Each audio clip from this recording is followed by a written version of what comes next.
ओम गुरुभ्यो नमः। हाय बच्चों, welcome to our Swastik educational channel. Swastik educational द्वारा AP 6th class second language Hindi content मीकोसम। ఈరోజు మన టాపిక్ आज का जो పాఠ है సాంప్ చీటియా। సాంప్ అంటే పాము, సాంప్ అంటే ఏంటి? పాము. చీటియా అంటే చీమలు. సాంప్ और చీటియా. ఇక్కడ చూడండి, ఫస్ట్ పిక్చర్లో మనకేం కనిపిస్తోంది? ఒక పాము కనిపిస్తోంది. తర్వాత ఇక్కడ పాము, సెకండ్ పిక్చర్లో పాము, కొన్ని చీమలు కనిపిస్తున్నాయి. ఇక్కడ పాము చీమలు అటాక్ చేసుకుంటున్నాయి, అంటే కొట్లాడుతున్నాయి, లేకపోతే రెడీగా ఉన్నాయి ఏదో చేయడానికి. ఇక్కడ పాము పైన చీమలన్నీ ఉన్నాయి, అంటే పాము మీద చీమలన్నీ అటాక్ చేసేసాయి అన్నమాట. కాబట్టి सांप और चींटियां। అసలు దీంట్లో మనం క్వశ్చన్స్ చేసుకున్నామంటే पहले चित्र में आपको क्या दिखाई दे रहा है? फर्स्ट पिक्चर మీకు ఏం కనిపిస్తోంది? पहले चित्र में पेड़ पौधे, घास और एक सांप दिखाई दे रहे हैं। ఫస్ట్ పిక్చర్లో మనకి చెట్లు, చేమలు, తర్వాత గడ్డి, పాము కనిపిస్తుందన్నమాట. సెకండ్ పిక్చర్లో మనకి ఏం కనిపిస్తుంది? दूसरे चित्र में तुम्हें क्या दिखाई दे रहा है? సెకండ్ పిక్చర్లో మీకు ఏం కనిపిస్తుంది? दूसरे चित्र में सांप, कुछ చీటియా, కొన్ని చీమలు మనకి కనిపిస్తున్నాయి అన్నమాట. అసలు సాంప్ ఏం చేయాలనుకుంటుంది? థర్డ్ పిక్చర్ చూసి మనం ఏం క్వశ్చన్ చేసుకోవచ్చు? సాంప్ ఏం చేయాలనుకుంటుంది?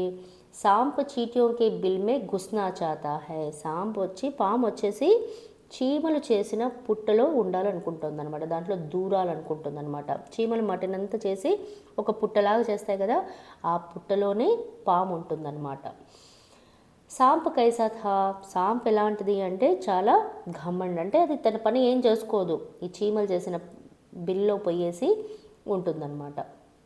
ఓకేనా?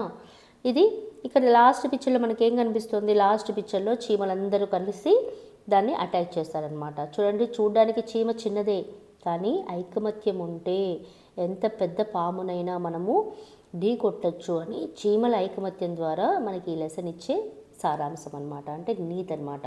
అంతే కదా, చీమలంతా ఒక్కొక్కటిగా చీమ పోతే ఏం చేసేది? పాము కరిచి చంపేసేది.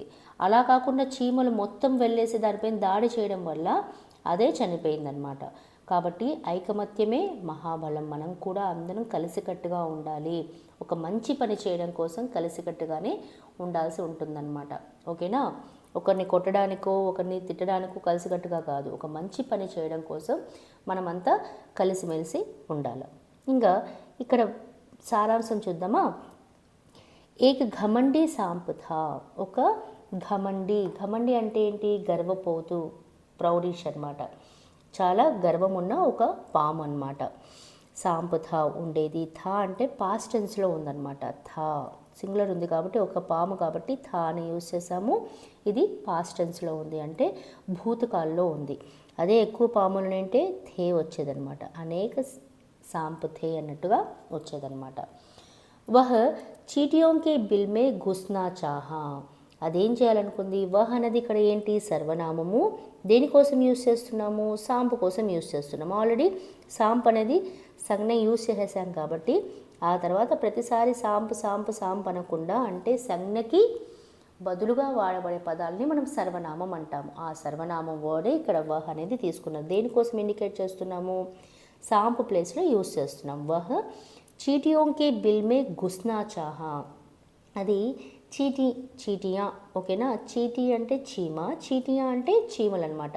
చీమలు చేసిన పుట్టలో, ఒక బిల్ అంటే ఒక హోల్ అనుకుందాం, ఒక గుహ లాంటిది అనుకుందాం, దాంట్లో దూరాలనుకుంటుంది అనమాట, దాంట్లో ఉండాలనుకుంటుంది. చీటియోనే రోకనేకి కోషిష్కి. చీటియా అంటే ఈ చీమలు దాన్ని ఆపడం కోసం ట్రై చేస్తున్నాయన్నమాట, ట్రై చేశాయన్నమాట. సాంప్నే చీటియోం per హమ్లా Kia. పాము ఏం చేసింది? దాని పైన అటాక్ చేసింది. ప్రయత్నం చేసినప్పుడు హమ్లా కన్నా అంటే దాడి చేయడం అనమాట, రైడ్ చేయడము అన్నట్టుగా చెప్పచ్చు. So సాంప్నే చీటియోం per హమ్లా Kia. ఈ పాము వచ్చేసి ఆ చీమల పైన అటాక్ చేయడం మొదలుపెట్టింది. సభీ చీటియోనే సాంప్కో కాటకర్ మార్ డాలా. అందరూ కలిసి సభీ చీటియోనే, అన్ని చీమలు కలిసి సాంప్కో అంటే పాముని, కాటకర్ మార్ డాలా. కాటనా అంటే కరిచి అనమాట, కాటకర్ మార్ డాలా. इस तरह चींटियों ने बुद्धिमानी से శక్తిశాలి శత్రువుకు మార్ డాలా. ఈ విధంగా చీమలు బుద్ధిమానిసే తమ యొక్క ఇక్కడ ఏంటి తమ యొక్క కుశలత బుద్ధితత్వం అనమాట. అంటే ఏమేమి మంచి ఆలోచనతో శక్తిశాలి శత్రువుకో, శక్తిశాలి ఎవరిక్కడ పామైనా, శత్రువు ఏది ఇక్కడ పాము అనమాట. శక్తివంతమైనది మనకి శత్రువు ఏంటి, చీమలకి శత్రువు ఏంటి పాము అనమాట. మారడాల అవి కలిసికట్టుగా వాటిని చంపేశాయన్నమాట. కాబట్టి ఈ లెసన్లో మన నీతి ఏంటి, మనం నేర్చుకోవాల్సిన నీతి ఏమంటే ఒక మంచి కార్యం చేసేటప్పుడు మనమందరం కలిసికట్టుగా ఉంటే దాన్ని ఎంత బలవంతుడైనా మనం ఎంత బలవంతమైన విషయం అక్కడున్న ఎంత కష్టమైన విషయం మనకు అక్కడ మన ముందర ఉన్నప్పటికీ దాన్ని ఖచ్చితంగా సాధించగలుగుతాము. ఐకమత్యమే మహాబలము.